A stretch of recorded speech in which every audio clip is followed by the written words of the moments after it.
A China antiga parecia um lugar maravilhoso para se viver.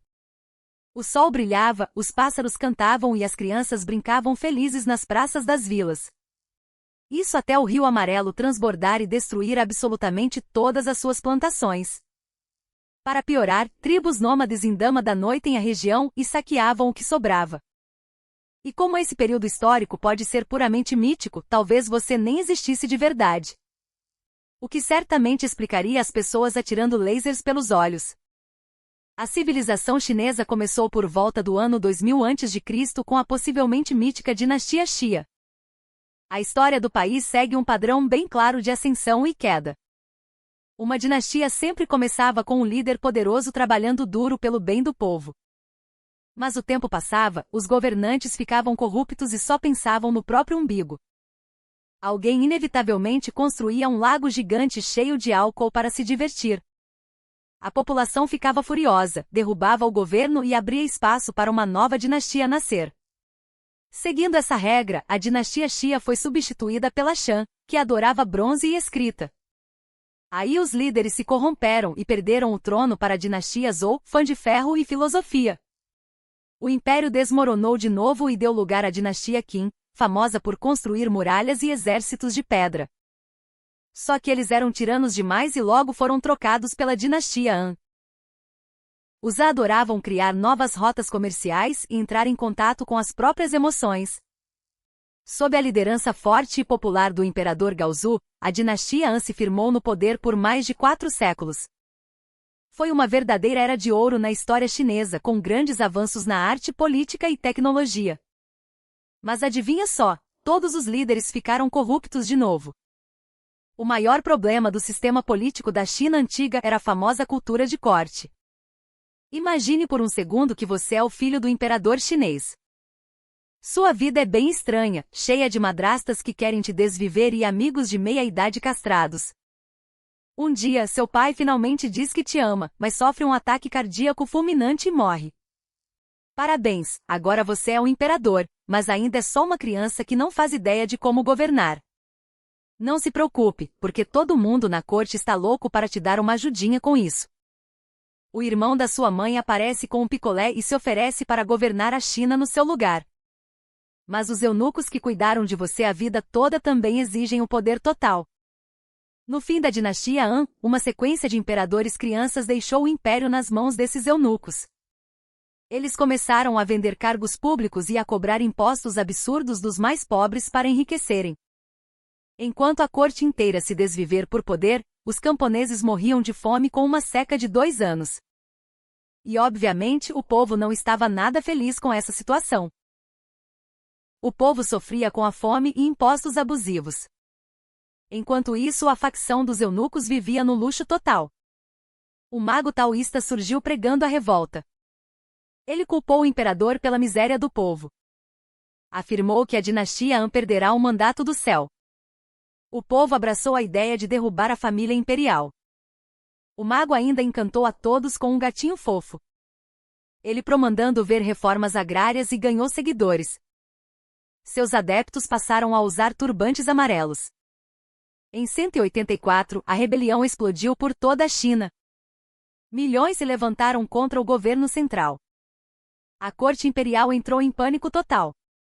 Sem preparo, o governo convocou senhores da guerra. Líderes como Cao Cao e Dong Zhuo atenderam ao chamado. Liu Bei e Sun Jian também entraram na luta. Eles esmagaram os rebeldes em suas regiões. A dinastia Han sobreviveu, mas perdeu sua autoridade. O poder real passou para as mãos dos generais. O imperador tentou se aproximar do filho antes de desviver. Mas sofreu um derrame e faleceu subitamente. O novo imperador criança assumiu o trono. O tio do menino tornou-se regente e chefe do exército. Ele queria exterminar os eunucos da corte. Mas a imperatriz hesitou em autorizar o massacre. O regente chamou o tirano Dong Zhuo para pressioná-la. Os eunucos descobriram o plano e armaram uma cilada. Atraíram o regente ao palácio e cortaram sua cabeça. As tropas imperiais invadiram o local em retaliação. Os eunucos foram massacrados em meio ao caos. O imperador fugiu da cidade em chamas. Dong Zhuo encontrou o jovem monarca nas colinas. Ele tomou o controle do governo e se autoproclamou governante. O novo regente do imperador não perdeu tempo. Ele decidiu que o irmão mais novo do monarca seria um governante melhor. O imperador foi deposto e o regente assumiu o controle total. Dong Zhuo governou a China com punho de ferro. Ele ignorava as leis e tomava decisões por conta própria. Quem discordava dele acabava desviver sem piedade. Ele desrespeitava o protocolo imperial de todas as formas possíveis. Andava armado diante do imperador e entrava calçado no palácio. Chegou ao ponto de dormir na cama real. Os outros senhores da guerra ficaram furiosos com tanta tirania. Formaram uma coalizão com 100.000 homens para derrubá-lo. Líderes poderosos como Yuan Shao e Sun Jian se uniram. Mas Dong Zhuo tinha uma arma secreta chamada Lu Bu. Lu Bu era um guerreiro temido que nunca perdeu um duelo. Ele também era conhecido por trair todos os seus mestres. A coalizão atacou e forçou Dong Zhuo a fugir para Chang'an. Após a vitória inicial, os senhores da guerra começaram a brigar entre si. A aliança se desfez e todos voltaram para casa. Tudo mudou quando um oficial planejou uma armadilha amorosa.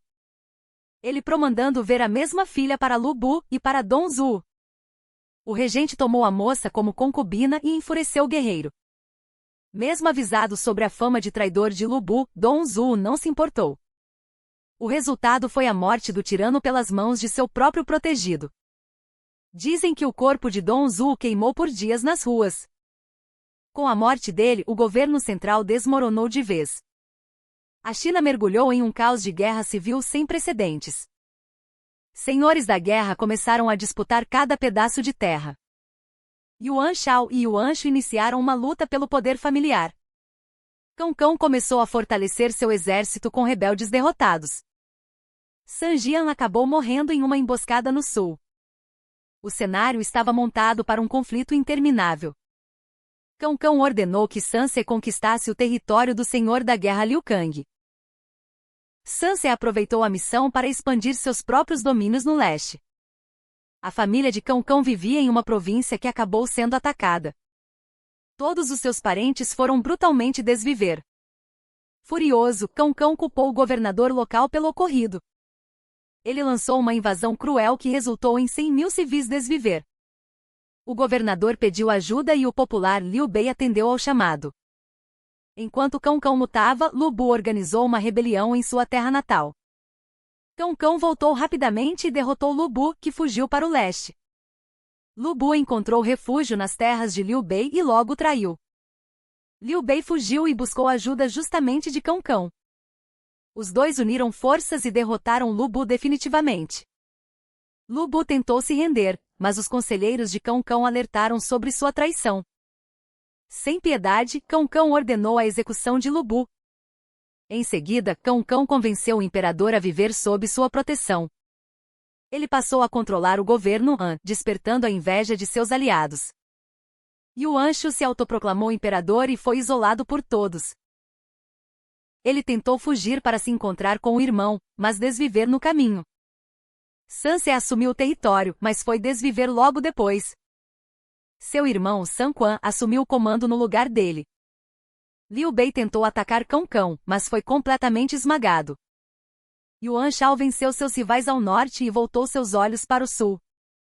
Ele declarou guerra a Cao Cao, mas perdeu na decisiva Batalha de Guandu. Cao Cao unificou o norte e decidiu atacar as províncias de Liu Bei. Liu Bei ao desviver e seu filho se rendeu imediatamente a Cao Cao. Horrorizado, Liu Bei fugiu para o sul para tentar resistir. Liu Bei e Sun Quan perceberam o perigo e formaram uma aliança. Cao Cao avançou com 200.000 homens contra 50.000 aliados. Os soldados de Cao Cao estavam exaustos e doentes por causa da viagem. Uma estratégia ardilosa usou navios cheios de palha incendiária contra a frota inimiga. O fogo destruiu os navios de Cao Cao, forçando sua retirada desesperada. Sob chuva e lama, os homens de Liu Bei sucumbiram a doenças. Os azarões venceram a batalha decisiva. Cao Cao perdeu sua chance definitiva de dominar o sul. Os três senhores da guerra eliminaram rivais menores em suas regiões. Em 214, o mapa da China já estava bem definido. Cao Cao tentou invadir o sul repetidamente, mas fracassou. Em 217, ele perdeu a região de Anshong para Liu Bei. Antigos aliados, eles brigaram pela posse daquele território. Sun Quan saiu vitorioso no conflito. Em 220, Cao Cao desviver vítima de uma doença cerebral. Seu filho, Cao Pi, assumiu o comando em seu lugar. Ele convenceu o imperador a abdicar do trono. Cao Pi proclamou-se imperador do novo estado de Wei. Liu Bei seguiu o exemplo e declarou-se imperador de Shuan. Anos depois, Sun Quan também se autoproclamou imperador de Wu. A China dividiu-se oficialmente em 3 reinos. Na verdade, eram 3 dinastias distintas. Durante 3 décadas, o cenário pouco mudou. Os combates constantes resultavam apenas em impasses. Ninguém conseguia avançar ou unificar o território. Os descendentes de Cao Cao não realizaram o sonho da unificação. As dinastias caíram vítimas de seus próprios problemas internos. Em Wu, um tirano preferia concubinas a governar o povo. Em Shu, uma facção de eunucos corruptos tomou o poder. Em Wei, o clã Sima assumiu o controle do governo. Os Sima notaram a fraqueza dos reinos rivais. Eles ignoraram os alertas de invasão e Shu caiu em 1 ano. Sima Yan forçou o imperador de Wei a abdicar. Ele fundou a nova dinastia Jin. Em 279, Jin invadiu Wu e unificou a China em 280. O ciclo de ascensão e queda de dinastias perdurou por séculos.